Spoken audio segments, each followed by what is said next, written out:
What's up guys, Adam here, also known as J for Mod, just a man on drums. Today we're going to talk about the single stroke roll.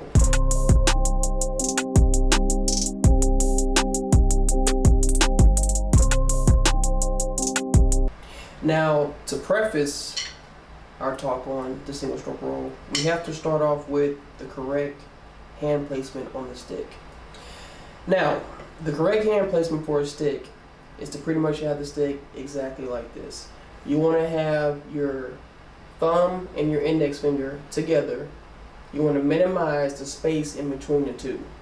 Your pinky finger, your ring finger, and your middle finger should be wrapped around the bottom of the stick, so that when you hit the drum,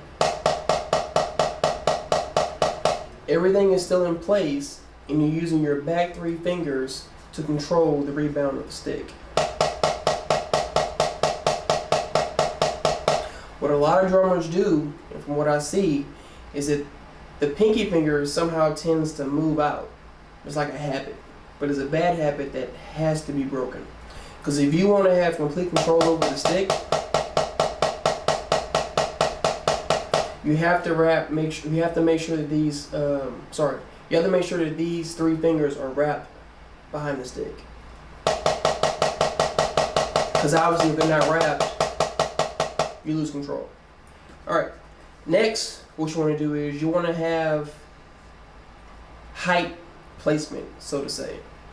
So, you learn this in DCI and stuff like that, but it means everything, essentially. If you start off going like this, first off, to get that high, and in that application, you're using your whole arm. Now, if you've been drumming for quite some time, or even maybe a year or so, everyone says, and it's a true fact, that if you use your arm, you lose speed. So typically, you want to have a place or a height to where your stick will not come up further than that. And this really helps with strengthening the muscles in your wrist.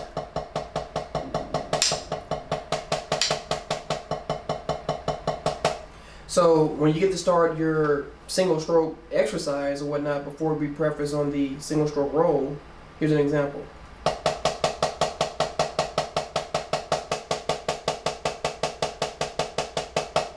Now we're going to do this at 3 different speeds, just to show you what it would sound like if you had control over your stick.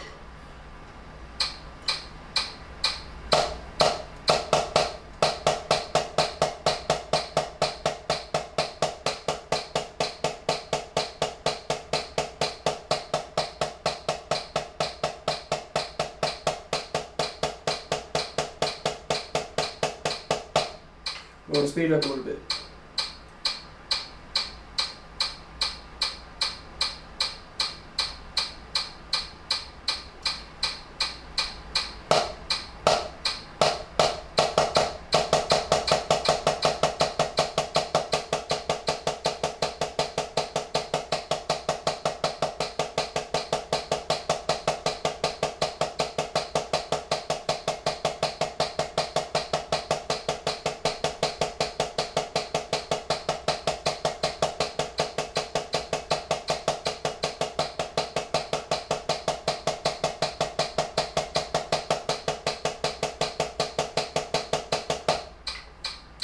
Speed it up one more time.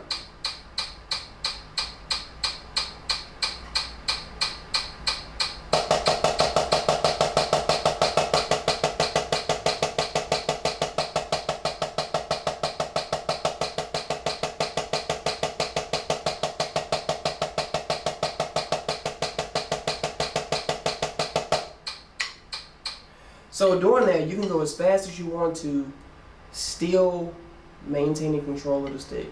Control of the stick means everything, in my opinion, when it comes to drumming, whether it be on the drum pad or on the actual drum set. Control of the stick actually controls your tone. When you hit the drum, how you sound, the sound you get out of the drum, and everything. It's very important. Alright, so in the beginning I said before we can do a single stroke roll, we have to preface on getting your single strokes correct. Now that we have that, and just to recap, hand placement,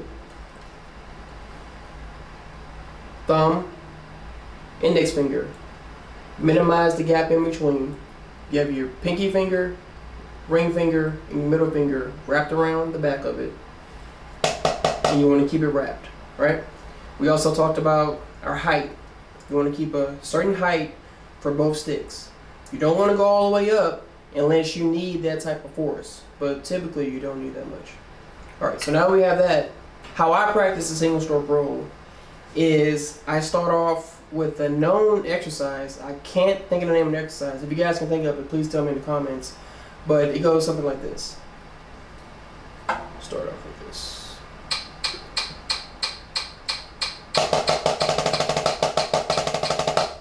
Alright. I replace the double stroke roll with a single stroke roll. And we're going to slow it down. And get some variations on the speed. Alright, here we go.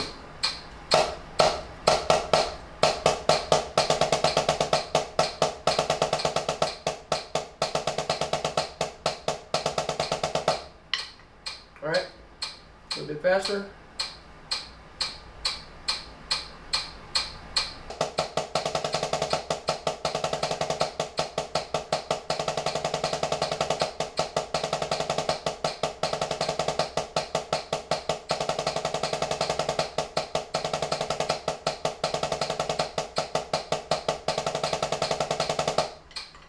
Alright, go up some more.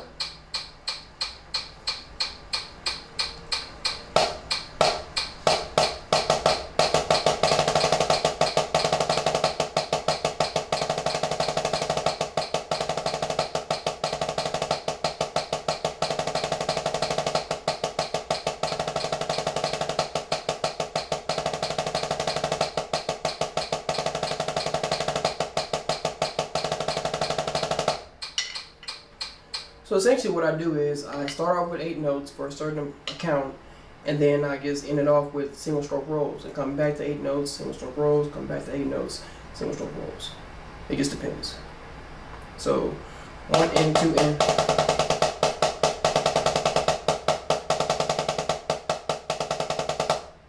It's the gist of it.